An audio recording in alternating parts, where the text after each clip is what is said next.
လောကကြီးမှာလူတစ်ယောက်ဖြစ်လာပြီဆိုရင်စိတ်ဓာတ်ကျတဲ့အချိန်တွေရှိမယ်လမ်းပြောက်တဲ့အချိန်တွေရှိတယ်ချစ်ရသူတွေဆုံးလိုက်ရတာတွေရှိမယ်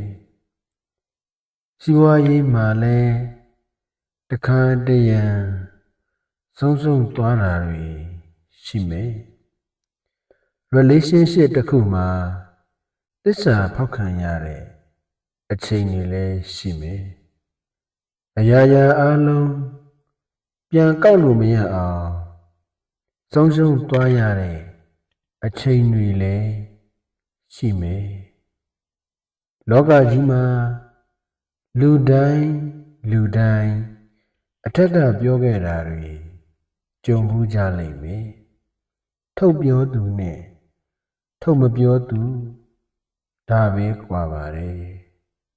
တခုမဟုတ်တခုတော့ကြုံကြရမှာပဲကြုံလာတဲ့အခါဝမ်းနည်းလို့ရတယ်မြည်ရည်ကြလို့ရတယ်ဒါပေမဲ့ဘဝမှာရှေ့ဆက်ပြီးတော့လမ်းဆောင်နေရမယ်လှုပ်ရှားရှိတာတွေဆက်လုပ်နေရမယ်လှုပ်ထိုက်တဲ့အရာတွေကိုပိုပြီးတော့လုပ်နေရမယ်အတိတ်ထဲမှာပဲတဝဲလေဖြစ်မနေပဲ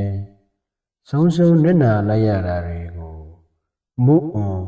လုံးနိုင်ရမယ်အတိတ်ကိုအတိတ်မှာထားခဲ့ပြီးပစ္စုပန်ကိုပဲအာယုံစိုက်ရမယ်အတိတ်ကို